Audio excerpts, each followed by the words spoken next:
Great. And let me share screen.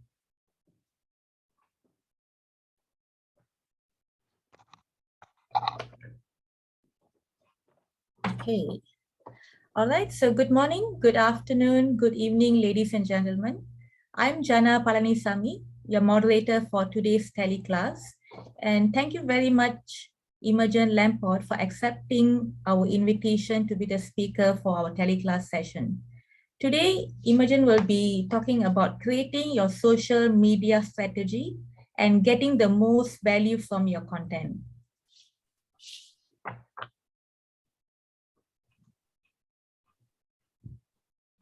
Okay.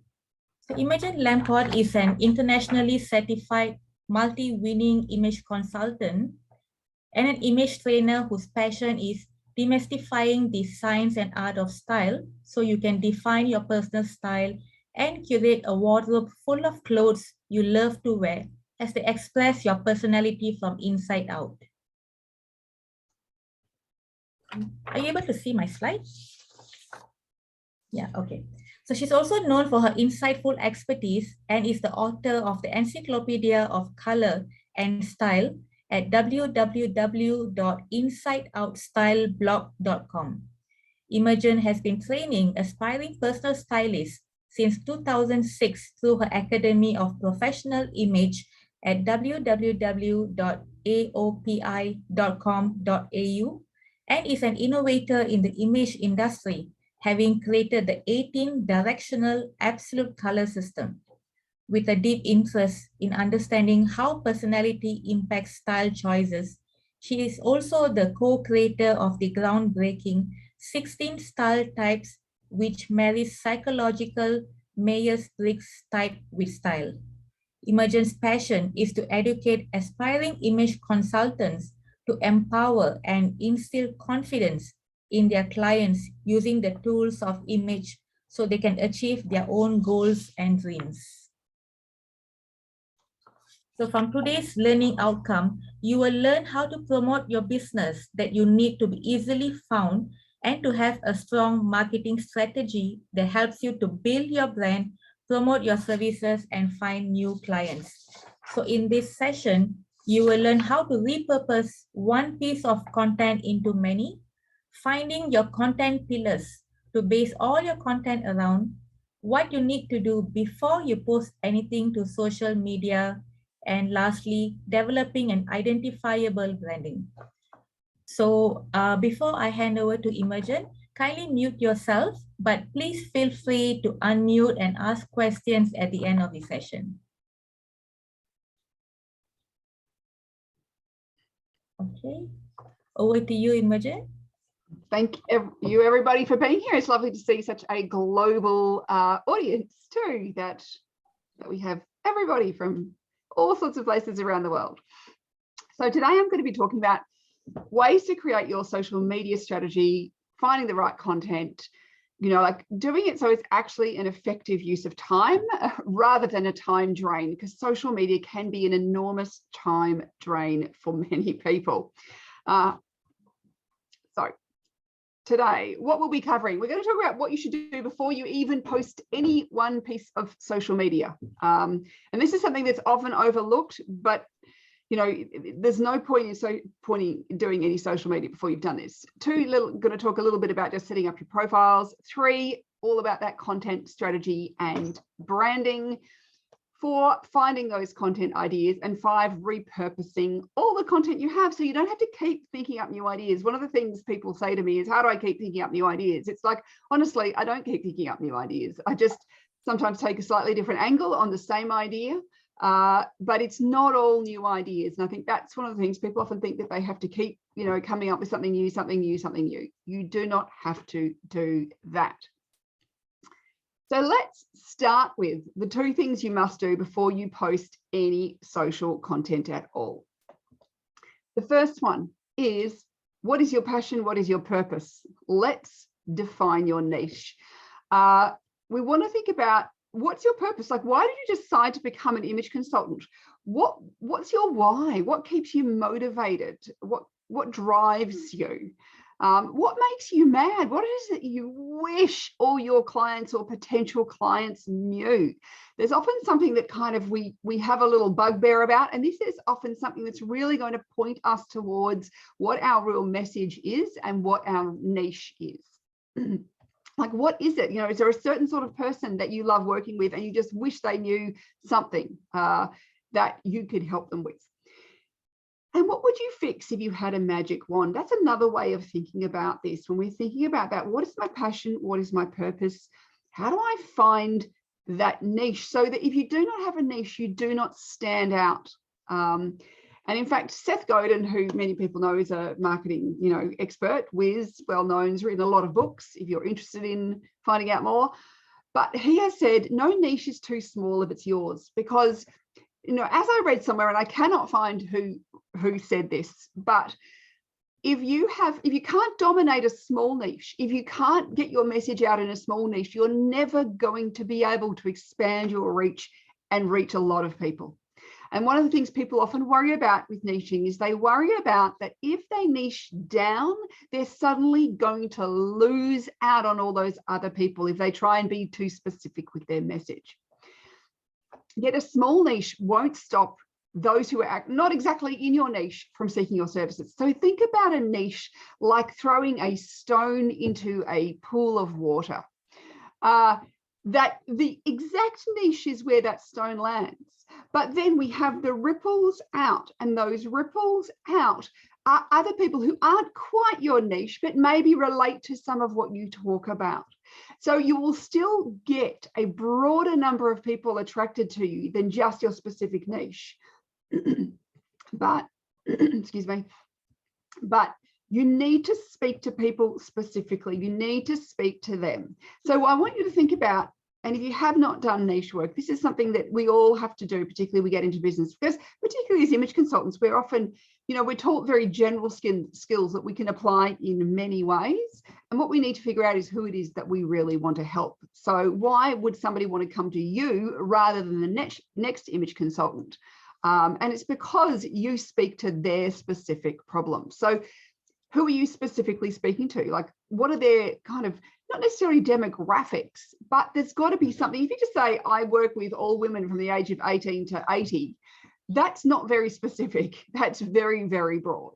But maybe it's, it's mothers of young children, or it could be executive women in law and finance, or something where you're being a lot more specific about your messaging, because mothers of small children is a very different demographic than, executive lawyers, of a certain level in law and finance. And their pain will be different. What their beliefs are will be different. There's a lot different. So if you're trying to be, everything to everyone, you actually are no one, nothing to no one.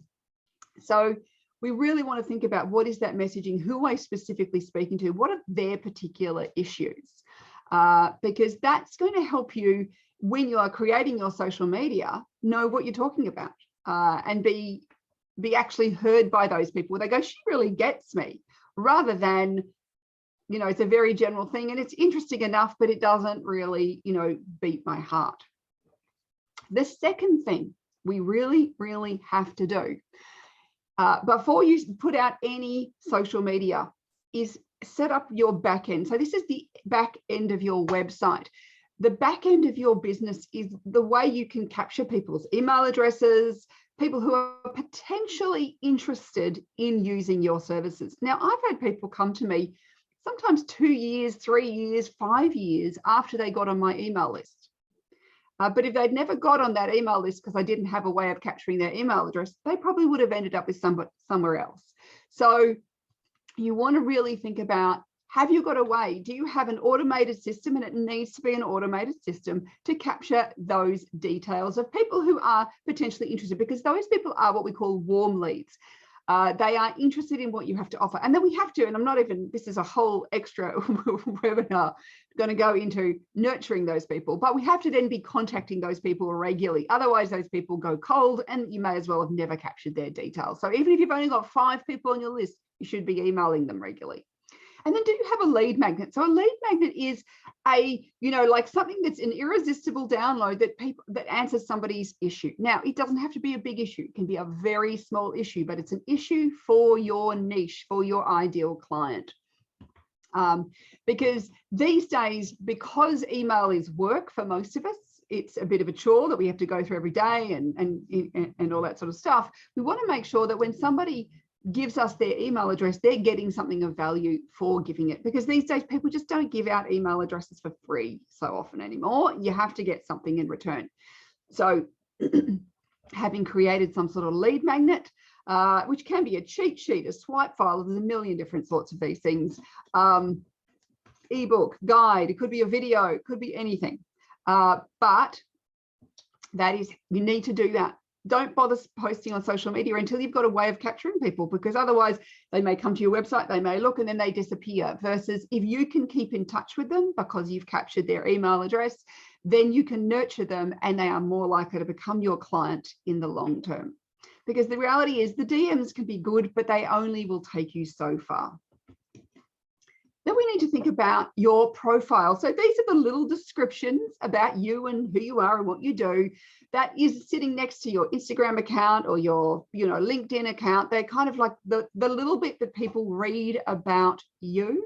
And even the about page on your website. In fact, about pages on websites are actually the biggest traffic page on your website. It's actually the most important page on your website is your about page.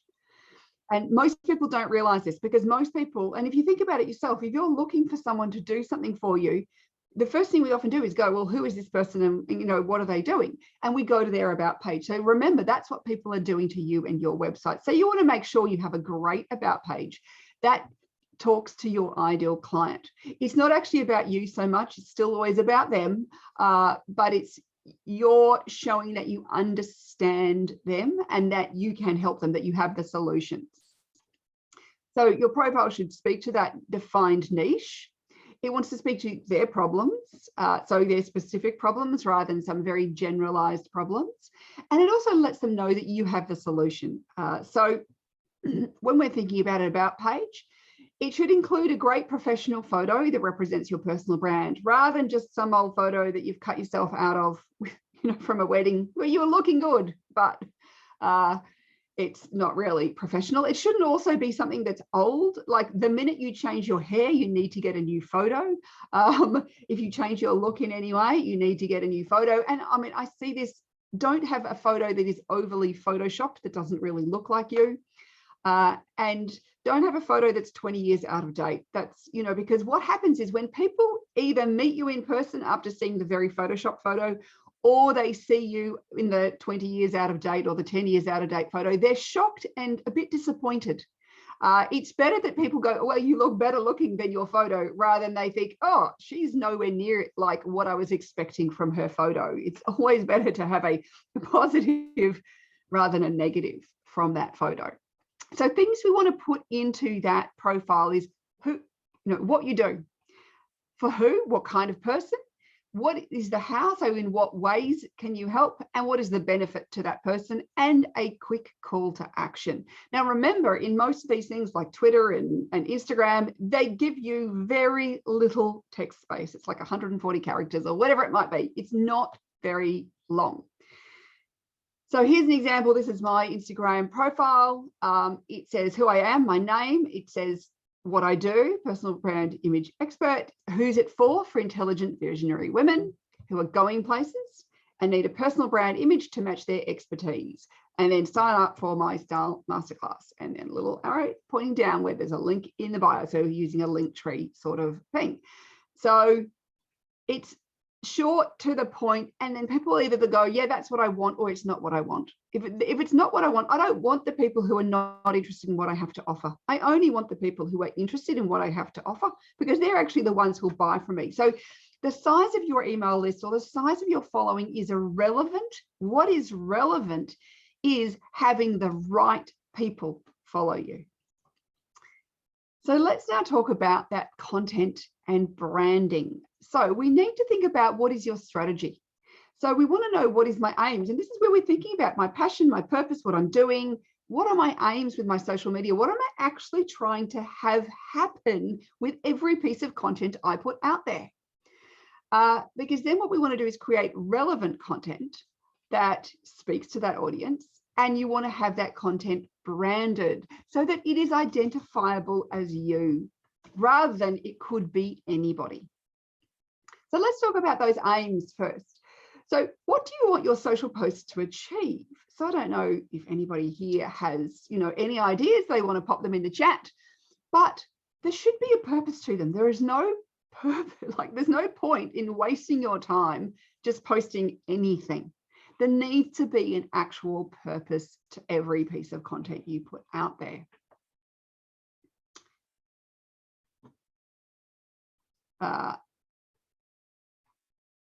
Then we want to think about, do you need more visibility? Or do you want a larger following? Are you growing a following? Or do you want to be seen as an expert? They are some possible aims. Now, sometimes we want all of these aims. And in fact, most of the time we do want all of these aims, but it's thinking about, how do I do this? How do I use this information or these aims in my content? So do you want more engagement? So do you actually want people to engage with your social media?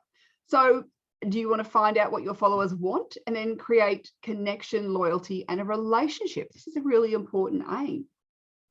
Or maybe we need lead generation. So this is the, growing your email list, or wanting more people on your email list, or waitlisting them for an offer, or selling them something. And of course, most of us want the sales. Most of us actually want people to come and buy our services, because that is how we stay in business. A business is not a business if nobody is buying anything from you. And one of the big things we need to think about with business and with social media is that sales is not dirty. Sales is helping. And I think because I came from that background where sales was a dirty word. And I think one of the things I've really had to learn is, when I sell something, I am selling help. I'm selling a solution. I'm selling my ability to help them, because we know we can help people. I mean, that's why we're all here, isn't it? Who here doesn't want to help someone? I imagine nobody here doesn't want to help. We want to help people. That's why we are drawn to doing this. But so when we're thinking about when I'm actually making a sale or I'm asking people to buy, it's because I know that they need the help or can benefit from the help. There is something good in it for them. So do not feel bad about selling. And the other thing is, what is your call to action? This is one of the biggest things I see missing from most people's social posts. They go out and they put in a great little tutorial that it puts them as an expert, or they go out and they put something, but they never put a call to action into their post. So a call to action can be anything from, comment or like. They are both comments. They are, or share this with a friend, or share this with someone who might, who might like this. They are all calls to action, as are sign up and get my free download, or, let me know, what your issue is, or whatever the comment might be, or answer this question in a poll. These are all calls to action. And along with, if you've got this problem, hey, hit me up in the DMs. I'd love to help you. These are all different ways of doing calls to action, but every post needs some sort of call to action. It's very easy to forget this, particularly if we are putting out content to position ourselves as experts. We often forget to put that call to action in. What is that next step someone can take that's going to move them towards their goals? I just have a question. Or do we save questions for the end? Don't know. A quick question, as long as it's about that, yeah. So when you say call to action, could that also be something along the lines of, like, which outfits you like better, or what would you wear to a wedding, like, to just engage them? Absolutely. They are all calls to action. You're asking people to take some sort of action, whether it's, do you like A or B, this or that, they are calls to action. Polls are calls to action. But what we want to do is, because part of the way social media algorithms work is when people comment, like, share, all those sorts of things, the algorithms see that and they're more likely to promote your content above stuff that gets no engagement. So, like, what would you wear to a wedding, or which of these two outfits do you prefer, is a call to action. So this all helps you get seen by more people, because the more the algorithm sees that this post is getting engagement, the more they show it to actually more people. Rather than if something's not getting any engagement, it gets shown to less people. So we want that engagement in some way or other. So what I call the A to E of different sort of content types. These are our content pillars. So understanding like what kind of content should I be putting out there, because that's often one of those questions people, or we end up just doing the same thing over and over again instead of thinking about, well, I need a bit of a range. So we've talked about we need engagement, we need visibility, we need to be found. If nobody can find you, then you don't exist. We need engagement from the people who do follow us. Then of course we want to, you know, create those relationships, build engagement, and we want sales and leads and sales. And we also need credibility. So we have our what I call affiliation. This is where we create a community. We are affiliating with other people, and it helps, it boosts engagement and visibility.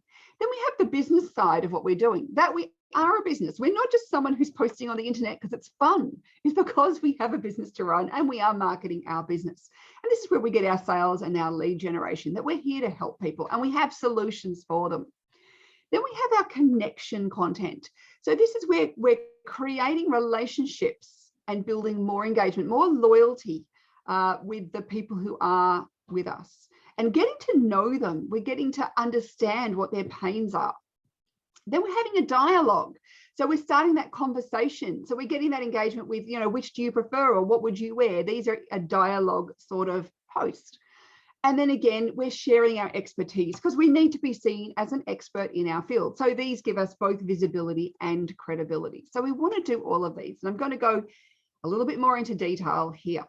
So affiliation, things like, you know, quotes, memes, being funny or being really thoughtful, or using the calendar. So maybe it's a Valentine's Day or Image Consultants Day, or maybe it's, you know, Wear Yellow Day or whatever it might be. I mean, if you go into the international kind of what's happening day calendar, there are a million different things happening. And so it's really good to go, can I ride on one of those? Because they usually have a hashtag and it's something that people may find you. So they're great for visibility. Quotes can be good because often they're shared. Memes can also be great because they're shared. Anything funny is shareable.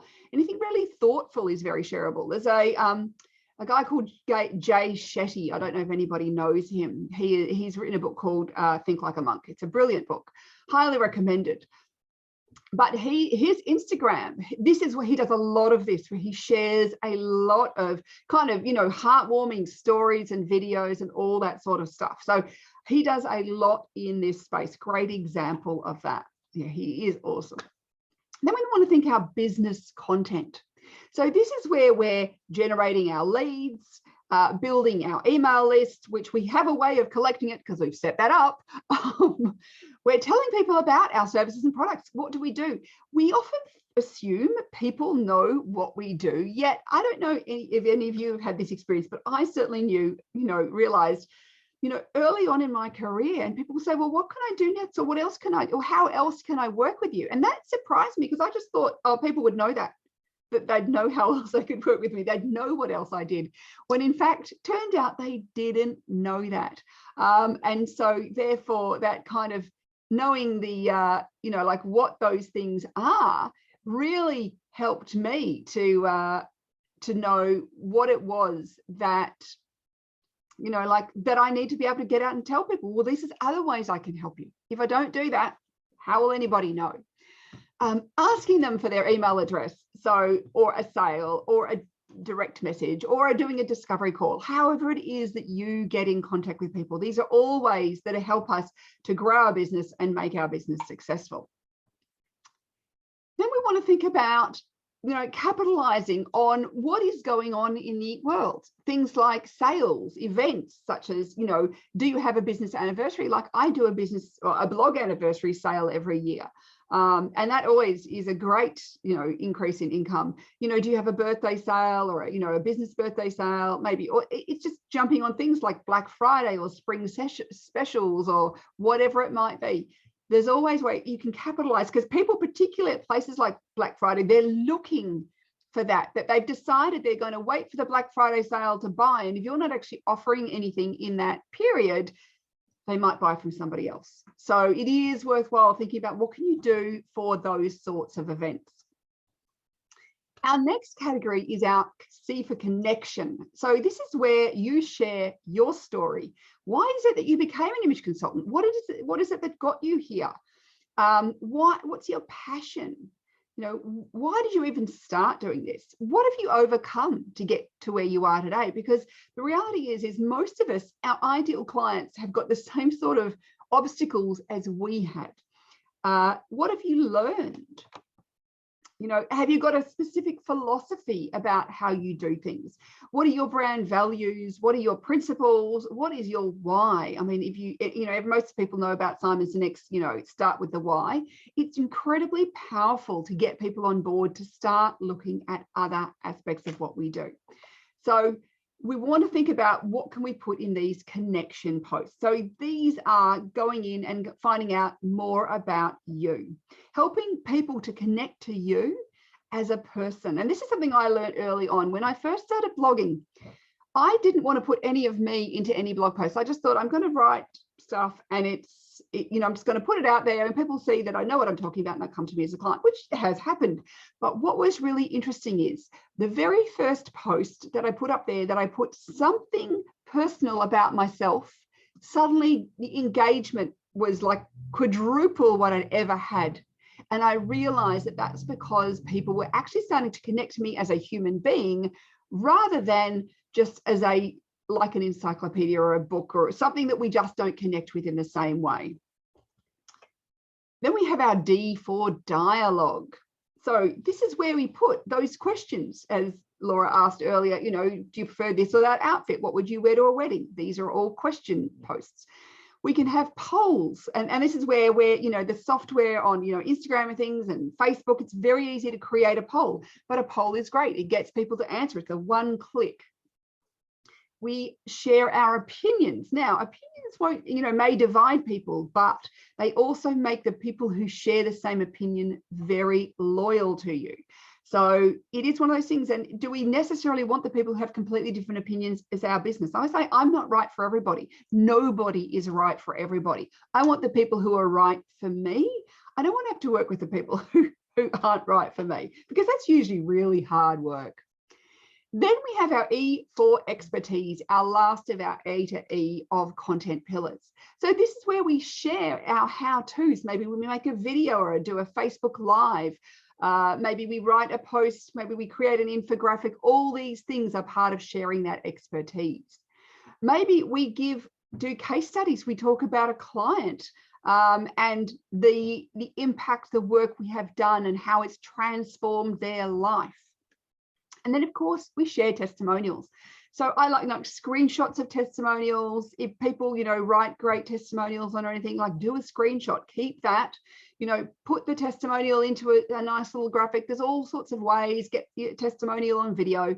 So many different ways to get those testimonials, but testimonials are social proof. Other people believe them way more than when I shout from the rooftops, I'm an amazing image consultant, I can really help you.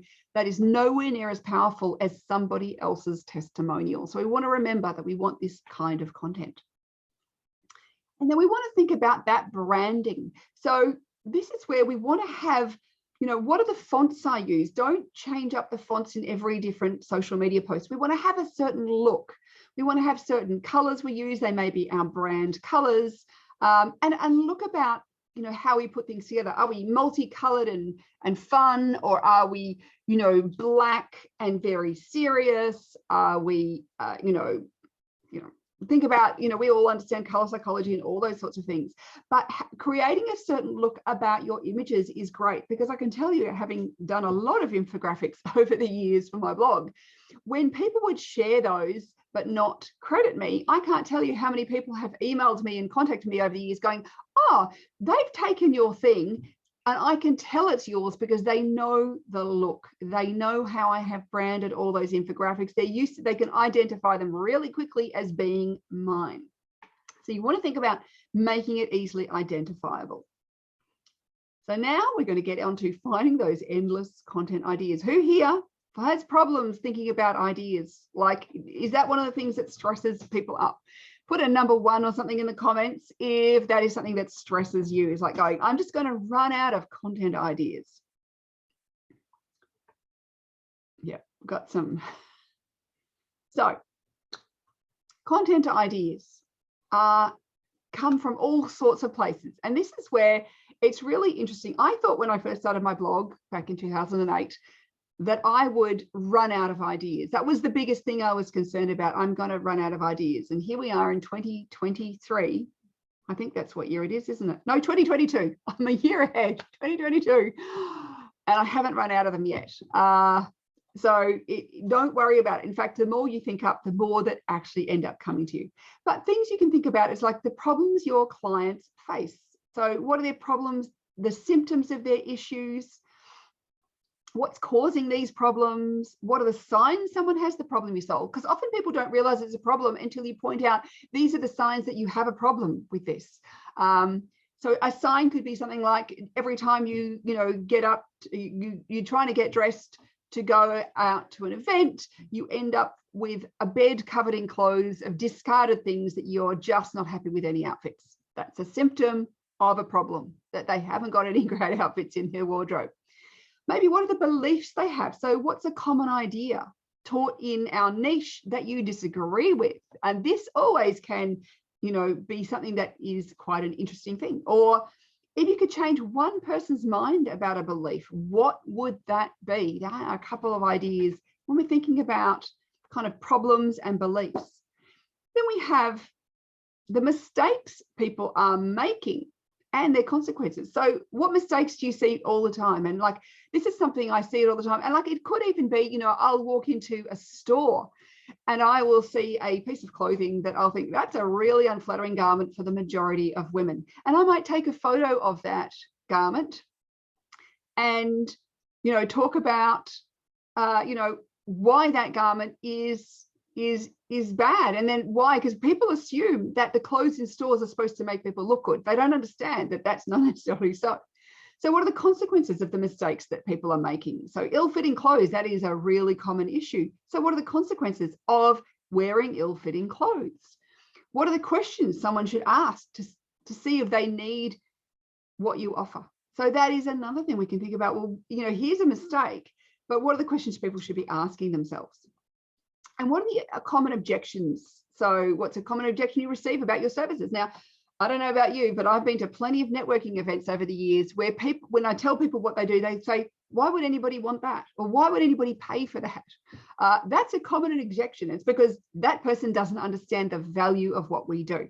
So how do you address this objection? Well, I'd be talking about what is the value, the ongoing value, the fact that people waste $900 a year on clothes they do not wear, which equates to, in many people's lifetime, around $100,000.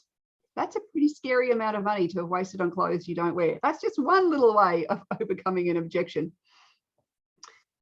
Then we want to think about what's your approach. So what do you do differently from others? What makes you different and why? Maybe what isn't being talked about in your specific niche. And do you have any particular methods, frameworks? How do you work with people? Can you create some sort of visual, infographic or an analogy for what you do?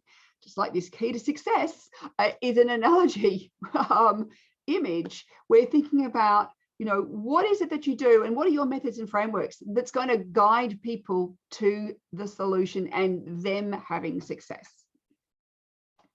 And then we want to think about perspectives. So what are your opinions? What are your perspectives? Something like, what trends need to go away and die? What trends do you hope to never, ever see again in stores? Or is there some trend that's overhyped or some idea or opinion that's overhyped? And what other personal experiences do you have? Like, what are the biggest lessons you've ever learned? What are you obsessed with right now? There's so many different personal experiences. How did you come to be doing what you're doing? That is part of those content ideas. And then, of course, we have your vision, your why. What led you to where you are today? Why does your business even exist? And then, of course, what transformational journeys can you share? This is where the case studies, this is where testimonials, these all come in here, because we want to think about what's the transformation, because people love a transformation. Most movies, TV shows, there's always some sort of transformation in them. It is the hero's journey that we all love. So what is that transformational journey that you can share? What's the impact and the benefits? Then we want to think about, well, how do I make these exciting? So how do I create images and infographics that I can share on social media? Now, Twitter is more of a, a written social media, and you can do a lot of infographics just with words in an Instagram slide, but it is worthwhile thinking about how many different ways can I create images, because what we do is very visual. And I've certainly found by creating a lot of infographics, I have a lot of traffic comes from Pinterest, because people, it's not me pinning things to Pinterest and people following me, it's other people pinning my stuff into Pinterest, and then other people finding that and then finding me through that. So of course, one of the easiest way is to take your own photos.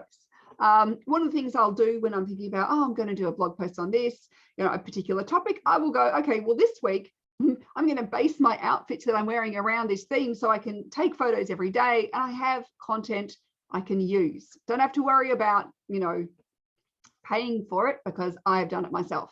Of course, there are stock images, and in this slideshow, you will see a lot of stock images that I have purchased. There are things like Canva. I mean, I think Canva is one of the best graphic design tools out there for people who aren't graphic designers. Like this image created in Canva very easily. ShopShare TV. Now, this is a paid thing, but you can also earn some income from ShopShare TV. Hue and Stripe too, another paid program, but allows you to create images and infographics. ShopLook. Now, I just use the free version. You do not need to use the paid version to create lots of infographics. Placeit. This is where, particularly if you want to put images into, like, computer screens, onto phones, all that sort of stuff, Placeit is a good little thing. And then Lumenfy you can create short videos on there using text and graphics, and you can even automatically turn a blog post or something into a video using that. So there's so many different places, and this is just a smattering of what is available out there in the marketplace. Then now let's talk about how do we turn each topic into 5 different sorts of posts. So the A, B, C, D, and E of posts, because rather than having to think up new ideas all the time, one of the things that I think can make it really easy to think up content is just to pick one topic per week, and then focus that week on that topic and use it as a springboard for all the different types of content around that same topic theme. Now, I've got, I think, 4 examples I'm going to show you now. And you can take these ideas and you can turn them into your own, because even if everybody on here did these, they would do them in their own ways, and the content they create would be different from the next person. So, if you want to, screenshot these and take these and go, this is this week's topics or next week's topics, go ahead and do it. So we could just do styling tips for summer, a summer fashion trend or a winter fashion trend or whatever season you are currently in. So I've got our A, B, C, D, E. So our affiliation. So we could do a fun poll. Do you prefer this trend X or trend Y that is currently around? That's a really easy way, and it gets us some engagement, doesn't it? Then we have our business. We want to promote our, say, personal shopping or whatever other service that will help them find and integrate the right trends into their wardrobe. Then we might do a connection post. So how do you adapt this fashion trend for your own shape or style? How do you think about which trends you should wear or avoid? I mean, there's 2 posts in that, if not 20. Let's have a dialogue. Let's ask a question. What fashion trends this summer will you never, or will you never wear again? And then expertise. So how to wear the fashion trend for your shape. So, or whatever it is, some way of showing them. Or you can do outfits. You could do, a reel. There's a million different ways we can actually present this information. Here's another example. 7 habits I've developed to become more stylish every day. So here we're going into that personal connection in a way. That's our starting point, but we can still break it down into these 5 different content pillars. So affiliation. So we might share before and after photos. So something kind of embarrassing, where, what the stylist wished they'd known before they knew today. We've probably all got a few photos in our photo album that are less than stylish. We've got our business element. So style habits made simple. So ask your style audience for their best style tips. That's actually not a business thing. That's supposed to be, I don't know where that one's come from. Yeah, well, I've mixed it up with dialogue. Sorry. That's the promote the style improver freebie or style consultation service. Sorry, I have those bits mixed up. I don't know how I did that. See, connection, do a live video. What are the 7 habits you've developed and why you developed them? So, you're sharing something. Then our dialogue, which is the style habits made simple. Ask your audience for their best style tips. And expertise, maybe do an infographic, the 7 steps to increase your style. They could be the 7 habits or 7 tips that you have shared in your video, but we're doing them as an infographic as well, something that's very shareable in that way. Third one, the biggest misconception people have about using a color palette. So this is something that often people have no idea how to use their color palette. So, or even what the value of a color palette is. So let's talk about affiliation. So how do we create that community? So we might have a quote on the power of wearing the right colors.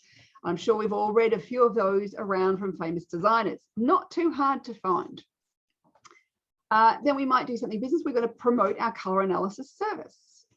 Then we might do something on connection. So your why as to why you feel color analysis is so impactful and an essential thing everyone should know, such as how to select colors using their palette. Maybe you can make a video or a reel to do this. Then we're going to have a dialogue question. Do you think sticking with your color palette will limit or expand your outfit options?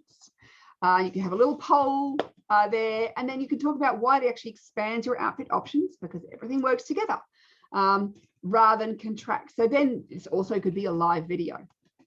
And then we're sharing our expertise as well. We might have a testimonial from a client about the positive impact of doing a color analysis consultation with you and how it's just made everything so much better.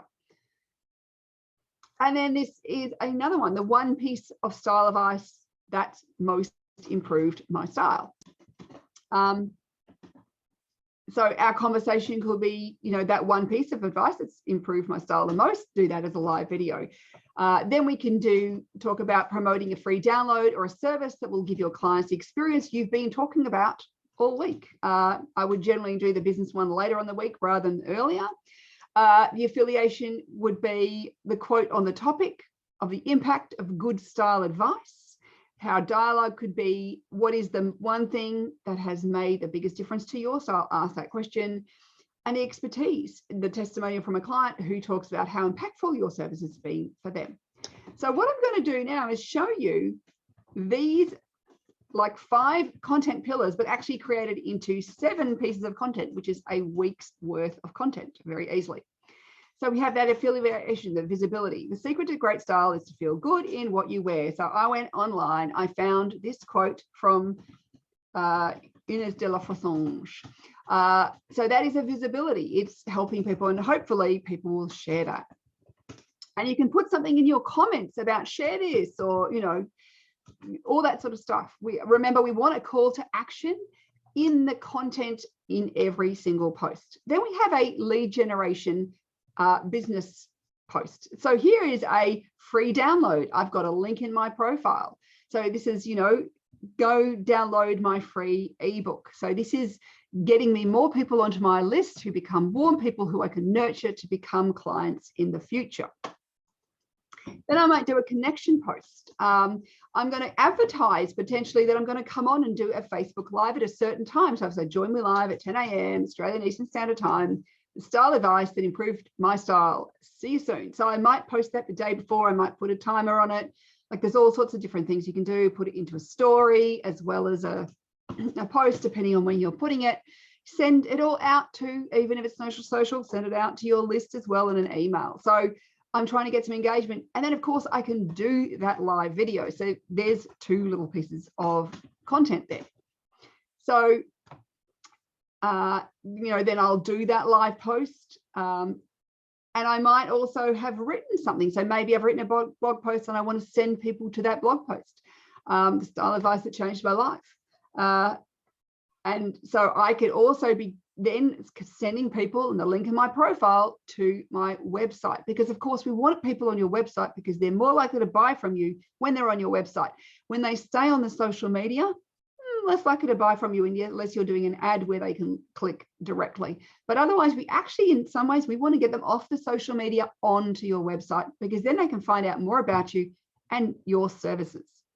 And of course, an engagement dialogue. So I'd love to know what's the one piece of advice that has improved your style the most. So asking, share it in the comments, all that sort of stuff. And of course, I'm going to share with you some credibility. So I'm going to share how what I did for one person changed their life.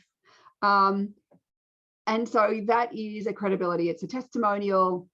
This is where we can screenshot. So this was off Facebook. It was a screenshot, and then I've embedded it into this post that can go on Instagram. It can go on Twitter. It can go on, everywhere. I can put it onto Pinterest. I can put it absolutely everywhere. I can also put it onto my website if I want to. But again, we want to share those testimonials. And then, of course, I can do another business post. There's no reason why we can't do a couple of business posts a week. And so one was offering a freebie, and this one is saying, hey, I have a service. Come and help me. You standing there, lost in front of your wardrobe every day, feeling a bit hopeless. I have a solution for you. So this is how we can create that one idea and turn it into lots of different content. You'll also notice that there was the same fonts used, the same coloring used. So I've been quite specific when I make these, that they have a branded look. And notice that I have, a website on everything so that people can easily find me. So then we've got our content. So we've created one piece of content. How do we turn that content even again into more pieces of content? Because this is how you end up with so much content that you can put in many different places.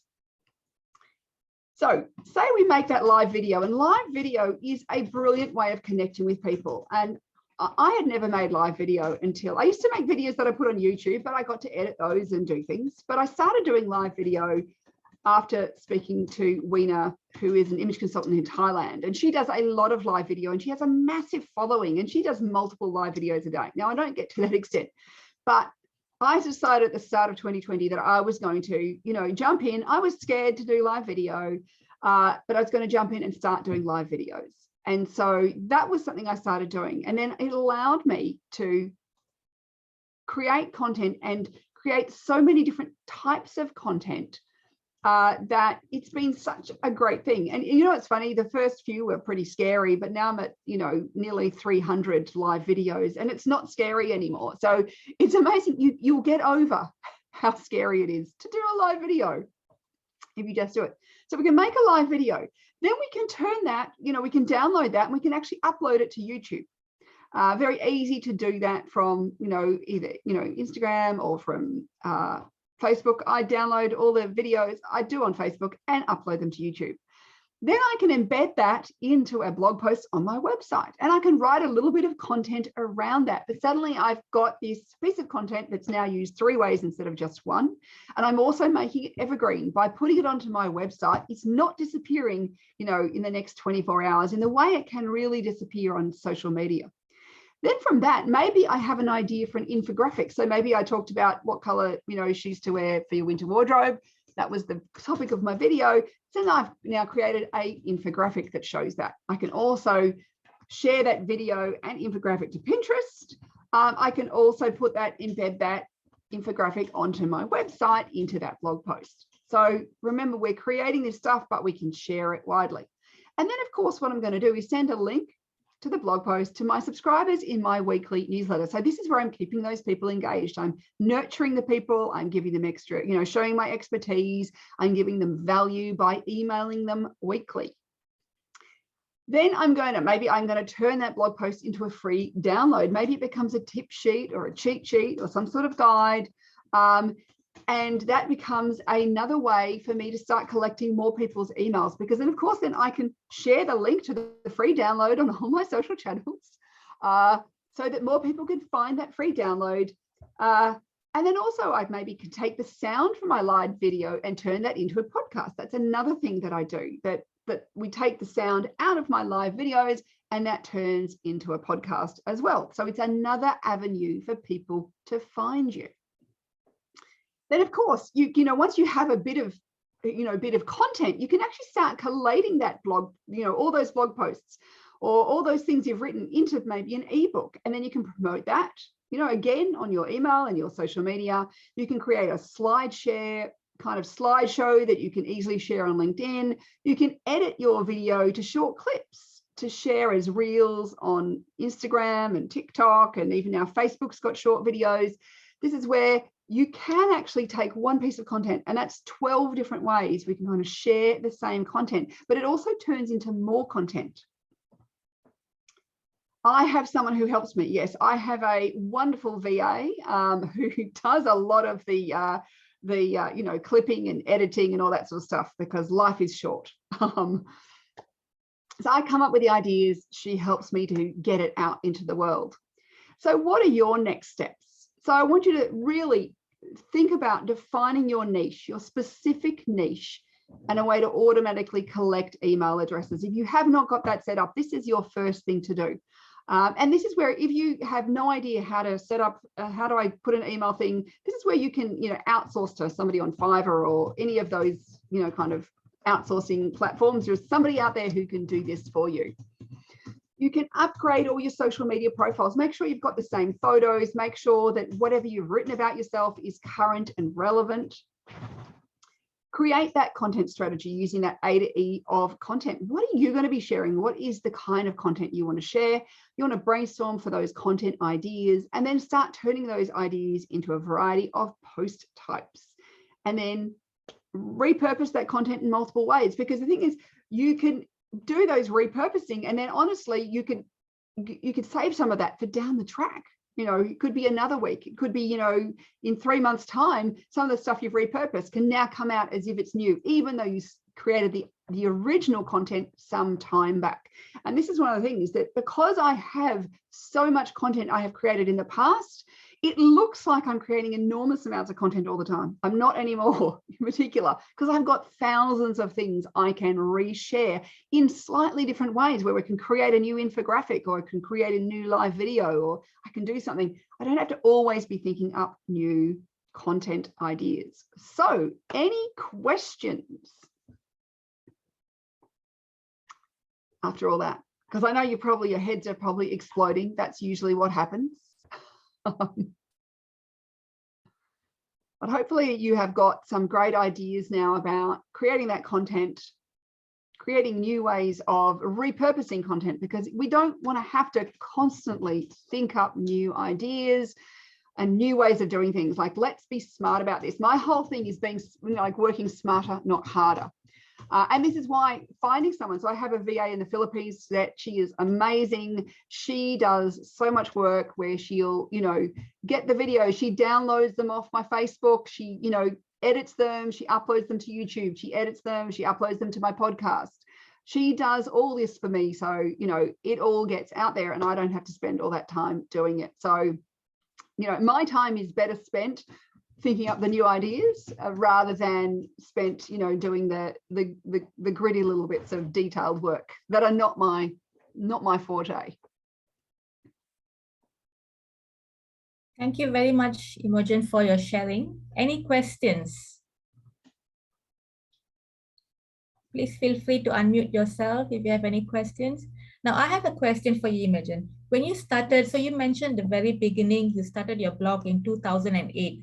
What was the initial challenges and how does this have changed over the years?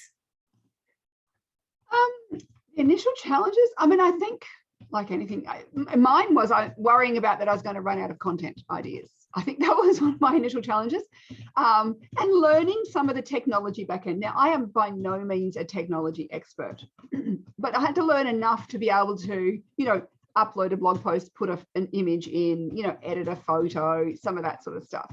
So there's always that sort of technology challenge in a way that's never going to go away. But I don't have to be the expert at all that sort of stuff.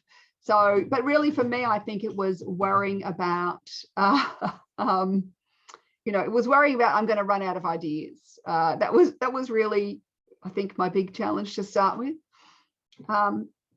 What kind of abilities do you think is fundamental for an assistant? Really depends what you want them to do. So for me, I want someone who takes initiative. who sees ideas, you know, in what I do, who also, you know, like it depends what you want them to do. So do you want them to create graphics for you? Do you want them just to edit things? So really you want to look at what skills they need to have. Of course, you want to like them. I always think that's really important.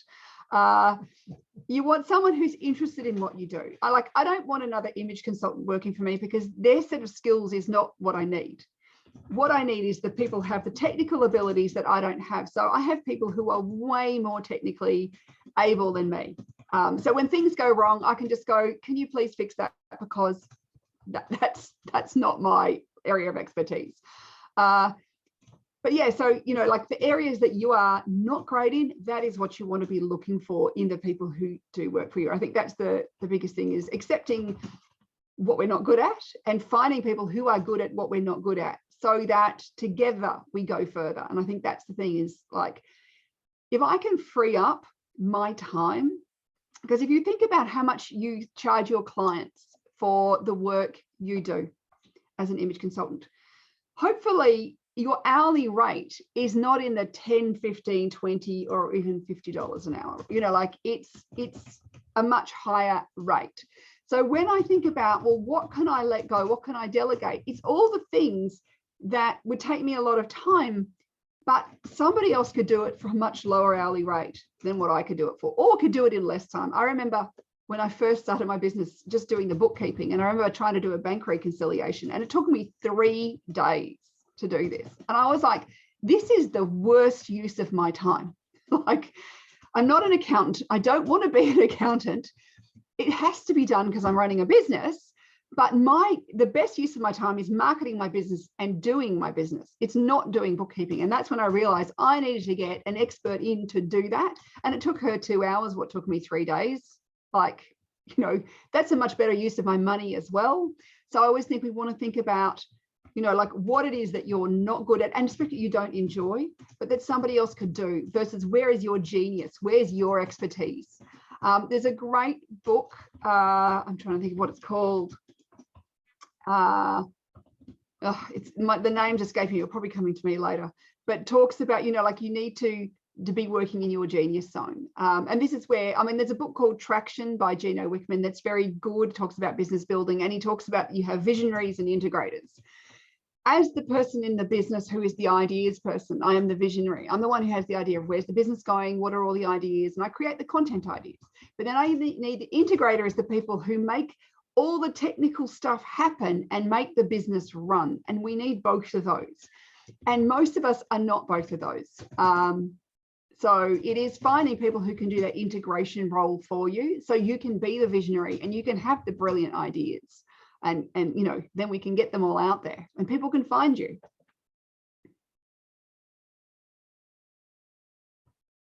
Got it. Any more questions? Or I have one last question. Do you think it's important to have an editorial calendar? Which calendar? An editorial calendar? Oh, absolutely. I could not live without my editorial calendar. Yeah, because it helps you plan ahead.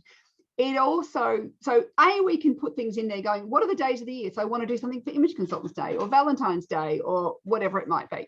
So I can put things into that editorial calendar, just what's happening in the year. Oh, here comes Black Friday, or here comes, you know, some other special event that I want to make sure that I don't forget about. And then every time I have an idea, so just something pops up in my head, I pop it into my editorial calendar, which means when I go to create content, I've already got ideas there. Because one of the things that most of us suffer from is that blank page syndrome, the white page, there's nothing on there, I don't know where to start. When you have an editorial calendar and you start filling it out with ideas, and when you do have an idea, and if I, you know, I'll wake up in the middle of the night with an idea, or I'll be driving along and I'll be listening to something, maybe on the radio, and that will pop an idea. Or maybe I'm in the stores and I see something terrible and I think, you know, and I'll take a little note in my phone. When I get home, I'll pop it into my editorial calendar. And that way, every time, and then I can move things around, I can decide where they go. But I've got a plan, I've got ideas, and I never have. So I haven't had a white page, you know, a blank page syndrome for, you know, over a decade, because I have an editorial calendar. That's just very helpful tips, Imogen. Thank you very much. Do we have any other questions? Okay, so looks like there's no more questions. So thank you very much, everyone, for attending this session. Thank you very much to you too, Imogen, for your time and for your sharing. If you have any questions, I'm sure you have Imogen's contact. You can email her or find her in Insta directly. Yeah. Okay, thank you very much. I hope to see you on the next teleclass. All right, have a good day. Have a good night. Bye. Bye.